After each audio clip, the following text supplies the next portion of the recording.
Hello everyone, my name is Surabhi Singh और आज मैं आपको सेकंड टॉपिक पढ़ाने जा रही हूँ, basics of material science and engineering का। फर्स्ट टॉपिक मैंने लास्ट लेक्चर में कंप्लीट किया था, that was a primary bonding. आज मैं केमिकल बॉन्डिंग के अंदर आपकी सेकेंडरी बॉन्डिंग बताने जा रही हूँ। तो अगर आपको पहले वीडियो का लिंक चाहिए होगा तो आपको डिस्क्रिप्शन बॉक्स में मिल जाएगा, तो उसे जाकर देख लीजिएगा। उसके बाद आप सेकेंडरी बॉन्ड देखिएगा। बात करते हैं सेकेंडरी बॉन्ड के बारे में। तो सेकेंडरी बॉन्ड जो होते हैं वो आपके प्राइमरी बॉन्ड से वीक होते हैं या इंटरमॉलिक्यूलर बॉन्ड होते हैं, और इसमें वॉन डेर वाल फोर्स भी लगाया जाता है। अगर हम इसके टाइप्स की बात करते हैं तो इसमें बेसिकली 3 टाइप आता है: dispersion bond, dipole bond and hydrogen bond. आइए हम डिस्पर्जन बॉन्ड की बात करते हैं।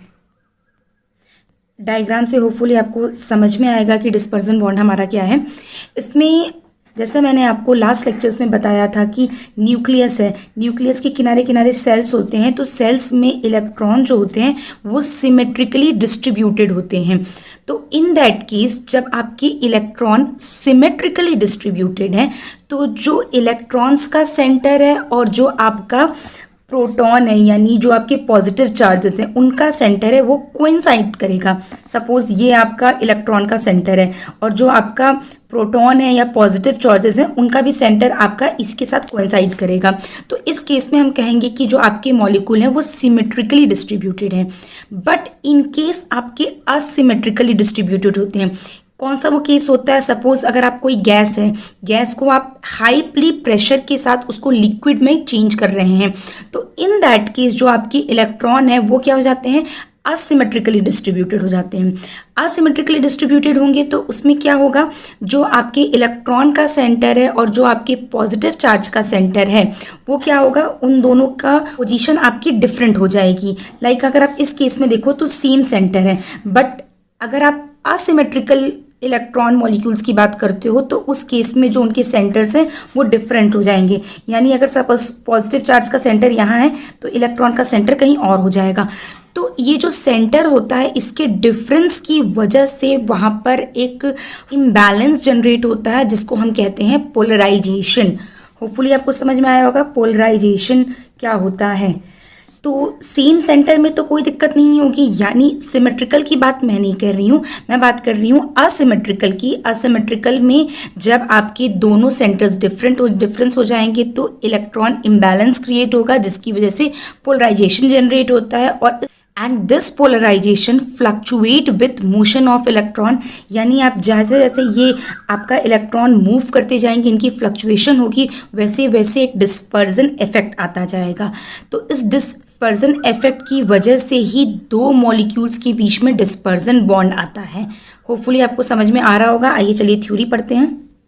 When distribution of electron is not symmetrical, समझ में आ गया आपको? जब नॉट सिमेट्रिकल वाला केस क्या होगा, जब आप प्रेशर लगा रहे होंगे गैसेस पर उसको लिक्विड फॉर्म में चेंज करने के लिए, तो उस केस में आपका क्या होगा, नॉट सिमेट्रिकल केस आ जाएगा about their nuclei. This causes displacement between the center of positive and negative charges, जो मैंने आपको अभी बताया. It creates electronic imbalance of charges and this is called polarization. This polarization fluctuates with the motion of electron and is known as dispersion effect. Clear है?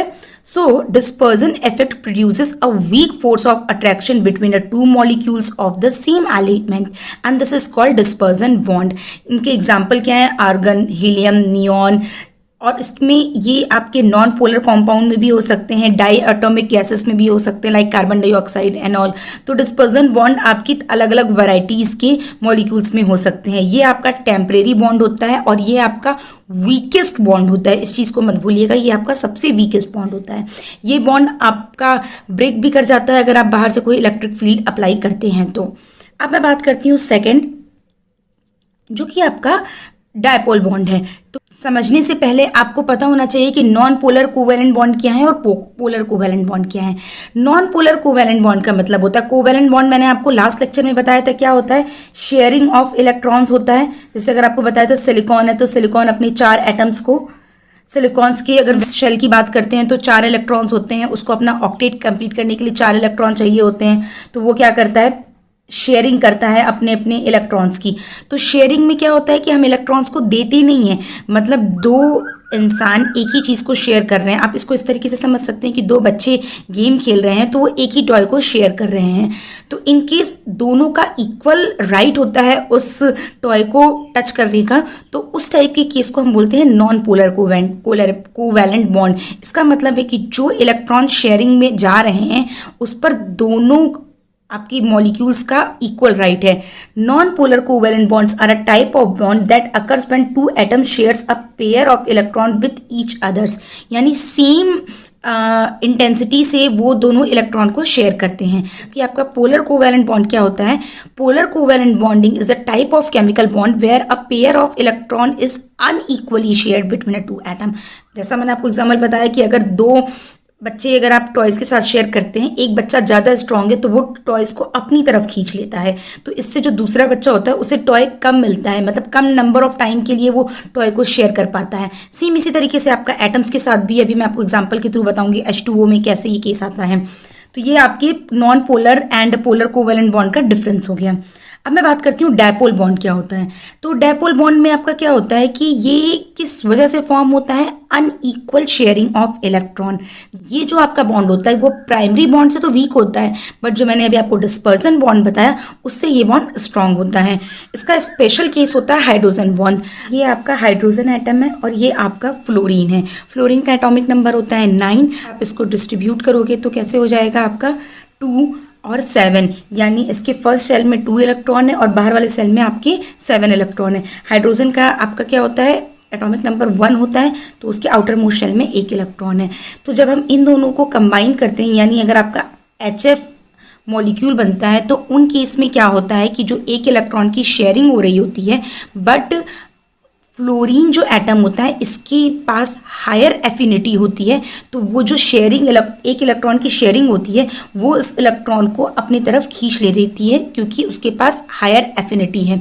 तो इस वजह से जब ये फ्लोरीन एटम, ये जो इलेक्ट्रॉन था, ये इन दोनों की शेयरिंग का इलेक्ट्रॉन था, क्योंकि इन दोनों शेयर कर रहे थे तो अपना अपना ऑक्टेट कंप्लीट कर रहे थे, but due to higher affinity fluorine taken this electron. Due to this आपका क्या होता है? अब फ्लोरीन ने ये इलेक्ट्रॉन अपनी तरफ खींच लिया तो फ्लोरीन के ऊपर एक नेगेटिव चार्ज आ जाता है, और हाइड्रोजन जो है उसके ऊपर, चूंकि उसकी तरफ से इलेक्ट्रॉन शिफ्ट हो रहा है, तो उसके ऊपर एक पॉजिटिव चार्ज जनरेट हो जाता है।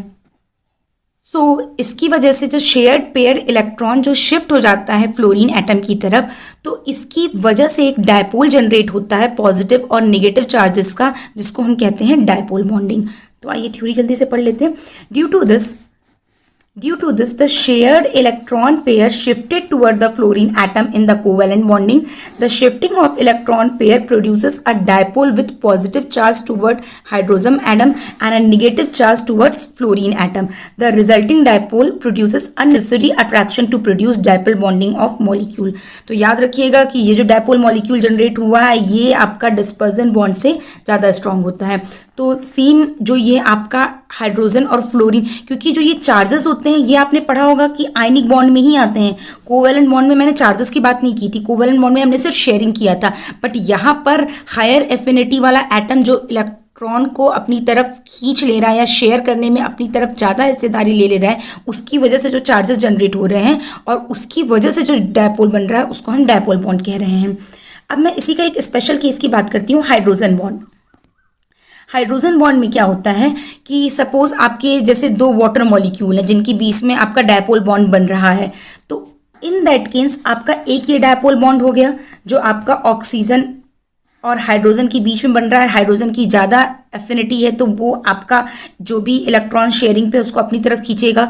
तो जो ये आपका ऑक्सीजन है इसको हम बोलेंगे कि हाईली इलेक्ट्रोनेगेटिव एटम है। ये वर्ड याद रखिएगा, हाईली इलेक्ट्रोनेगेटिव एटम है।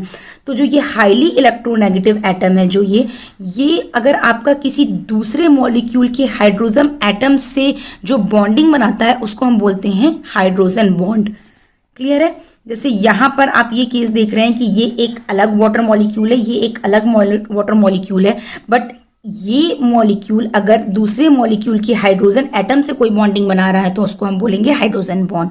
पढ़ लेते हैं जल्दी से। It is produced covalently bond hydrogen atom and oxygen atom. Oxygen atoms have higher affinity for the shared electron pairs than the hydrogen atom. Shared electron pair shift toward the oxygen atom.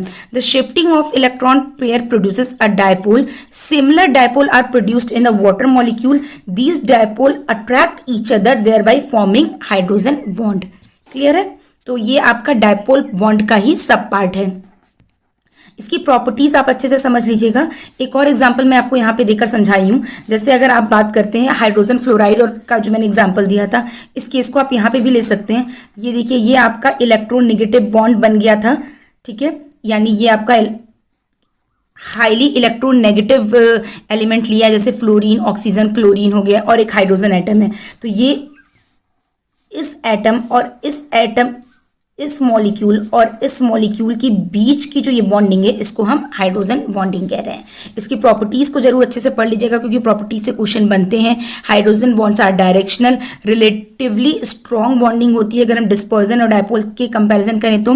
These solids have a low melting point, soluble in both polar and non polar solvent. Polar and non polar मैंने आपको बता दिया है।